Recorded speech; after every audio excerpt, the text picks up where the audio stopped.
Hey guys, welcome back to my channel. இன்றைக்கி ஒரு குயிக்காக உங்களுக்கு ஒரு 1 minute தான் இருக்குது. குயிக்காக ஒரு பொனிடெயிலில் ஒரு ஹேர் ஸ்டைல் பண்ணணும் அப்படின்னா பண்ணக்கூடிய ஒரு 2 வேரியேஷன்ஸ், லைக் ஒரே வேரியேஷன் தான், பட் 2 டிஃப்ரெண்ட்டான ஒரு ஹேர் ஸ்டைல். ஒன்று வந்து வித் பேங்க்ஸ், லைக் நம்ம வந்து நீதானே பொன் வசந்தம்ல சமந்தா போட்டிருப்பாங்களா அந்த மாதிரி ஒரு ஹேர் ஸ்டைல். அண்ட் இன்னொன்று வந்துட்டு கொஞ்சம் ஃபார்மலாக கேரி பண்ணுற ஒரு ஹேர் ஸ்டைல். இது ரெண்டும் எப்படி பண்ணலான்றதான் இந்த வீடியோவில் பார்க்க போகிறோம். ஸோ வாங்க வீடியோக்குள்ளே போகலாம்.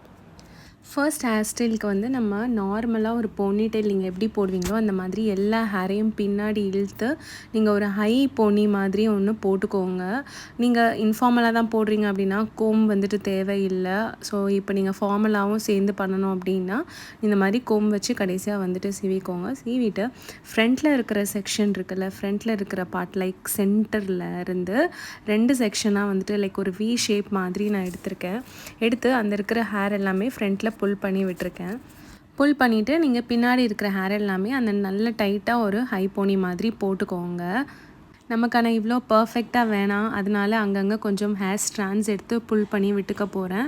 கொஞ்சமாக சைடில் கொஞ்சம் ஹேர் எடுத்து புல் பண்ணிக்கிறேன். எப்போவுமே ரொம்ப நம்மளுக்கு ஆர்கனைஸ்டாக அந்த மாதிரி வாரி வைக்கிறத விட கொஞ்சம் ஃப்ரண்ட்டில் இருக்கிற ஹேரோ இல்லை சைடில் இருக்கிற ஹேர் கொஞ்சம் புல் பண்ணி விட்டிங்கன்னா பார்க்குறதுக்கு இன்னும் கொஞ்சம் நல்லாயிருக்கும். அதனால தான்.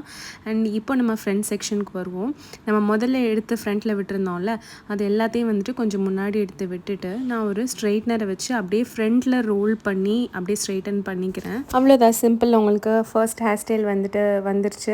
அண்ட் இதில் வந்துட்டு ஒரு விஷயம் என்னென்னா, நீங்கள் ஃப்ரண்ட்டில் இந்த மாதிரி ஃப்ரிஞ்சஸ் ஹேர் கட் பண்ணியிருந்தீங்கன்னா தான் உங்களுக்கு இந்த மாதிரி ஷார்ட் ஹேர்ஸ் கிடைக்கும். எனக்கே கொஞ்சம் லென்த் ஆகிடுச்சு, அதனால தான் நான் கொஞ்சமாக ஹேர் எடுத்து இந்த மாதிரி பேங்க்ஸ் பண்ணேன்.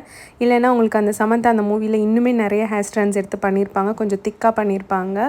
அதுக்கு கொஞ்சம் ஷார்ட்டாக வந்துட்டு நீங்கள் ஃப்ரண்ட்டில் ஹேர் கட் பண்ணியிருக்கணும்.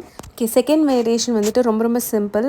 நீங்கள் ஃப்ரண்ட்டில் புல் பண்ணிங்கல்ல, அந்த ஹேரையே வந்துட்டு வீயாக இல்லாமல் அப்படியே ரவுண்டடாக ஃப்ரண்ட் ஃபுல்லாக வந்துட்டு எடுத்துகிட்டு நீங்கள் ரைட் சைடு ஐப்ரோஸோட சென்டரில் இருந்து மேலே நேராக ஸ்ட்ரெயிட்டாக அந்த இடத்துல இருந்து நீங்கள் உச்சி எடுத்துகிட்டு அதை 2 பார்ட்டாக பிரித்து இப்போ நான் பண்ணியிருக்கேன்ல, ஸோ இதே மாதிரி 2 பார்ட்டாக பிரித்து அண்ட் சைடில் வந்துட்டு நீங்கள் பின் பண்ணிக்கலாம், இல்லை வந்துட்டு அப்படியே கூட விட்டுக்கலாம். Like it depends. ரொம்ப ஃபார்மலாக வேணும்னா நீங்கள் அதில் கொஞ்சமாக ஜெல் அப்ளை பண்ணிவிட்டு அப்படியே வந்து பின் பண்ணிக்கலாம்.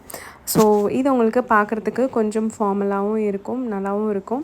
நான் சொன்ன 2மே பண்ணுறதுக்கு ஹார்ட்லி 1 minute தான். பிகாஸ் வந்துட்டு என்னை பொறுத்த வரைக்கும் நான் மார்னிங் ரெடியாகி போகணும் அப்படின்னா எனக்கு ஹேர் ஸ்டைலுக்காக அதுக்கு மேலே நான் டைம் எடுத்துக்க மாட்டேன். ஸோ அந்த மாதிரி தான் நான் வந்துட்டு இந்த வீடியோ வந்து காமிச்சிருக்கேன். ஸோ உங்களுக்கு இந்த வீடியோ கண்டிப்பாக யூஸ்ஃபுல்லாக இருந்திருக்கும்னு நினைக்கிறேன். இருந்ததுன்னா இந்த சேனல் சப்ஸ்கிரைப் பண்ணிக்கோங்க, இந்த வீடியோக்கு லைக் கொடுத்துக்கோங்க. தேங்க்யூ ஸோ மச் ஃபார் வாட்சிங் கைஸ். பாய்.